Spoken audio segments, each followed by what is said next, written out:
নমস্কার বন্ধুরা, শিপিকা কুকিং ব্লগে আপনাদের স্বাগত জানাই। আজকে আমি চলে এসেছি নতুন একটা রেসিপি নিয়ে। রেসিপিটা হলো জিরা রাইস। এই জিরা রাইসটা আমি কীভাবে বানাই শুরু থেকে শেষ পর্যন্ত দেখবেন আর আমার পাশে থাকবেন।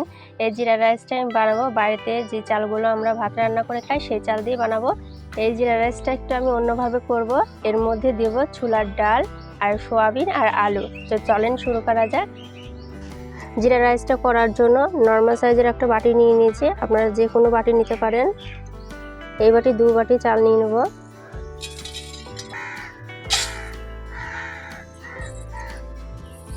সেই একই বাটিতে আমি দেব হাফ বাটি ছোলার ডাল। ভালো করে জল দিয়ে 2-3 বার ধুয়ে নেব। বন্ধুরা, আপনারা চাইলে বাসমতি চাল দিয়ে জিরা রাইসটা করতে পারেন, কিন্তু আমি বাড়ির চাল দিয়ে জিরা রাইসটা করে দেখাবো আপনাদেরকে। চালটা আমি ভালো করে ধুয়ে নিয়েছি, একটা বাসন বসিয়ে দিয়েছি।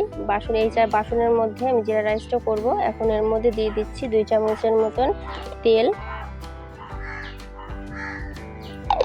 আর 1 চামচের মতন ঘি।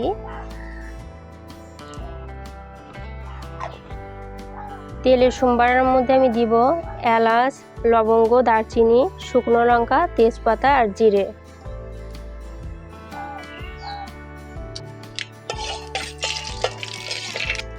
সবগুলো মশলা ভাজা ভাজা হয়ে গেছে। এখন চাল আর ডাল যে ধুয়ে রেখেছিলাম ওটা দিয়ে দেবো। এখন দিয়ে দেবো আলু, ছোট ছোট পিস করে কেটে নিয়েছি। এখন দিয়ে দেবো সোয়াবিনটা আগে থেকে ভিজিয়ে রেখেছিলাম।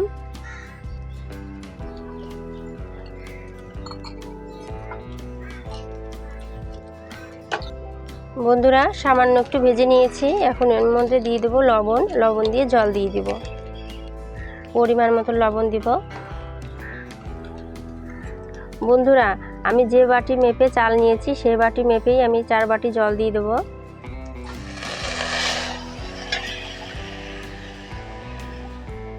আমি আর 1 বাটি জল দিয়ে দিচ্ছি। এই বাটির জলটা দেওয়ার কারণ যে আলু, ডাল আর সোয়াবিন দিয়েছি, এটা যেন ভালো করে সিদ্ধটা হয়ে যায়।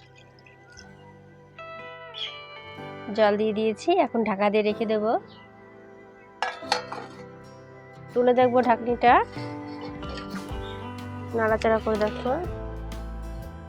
জল অনেকটাই শুকিয়ে গেছে। মাঝে সাঝে নাড়াচাড়া করে দিতে হবে, যদি লেগে ধরে তার জন্য একটু জল দিতে হবে। এই পর্যায়ে আমি লো ফ্লেমে 5 মিনিটের মতন আবার ঢাকাতে রাখবো। 5 মিনিটের মতন হয়ে গেছে বন্ধুরা। এখন ঢাকনাটা তুলে নেব।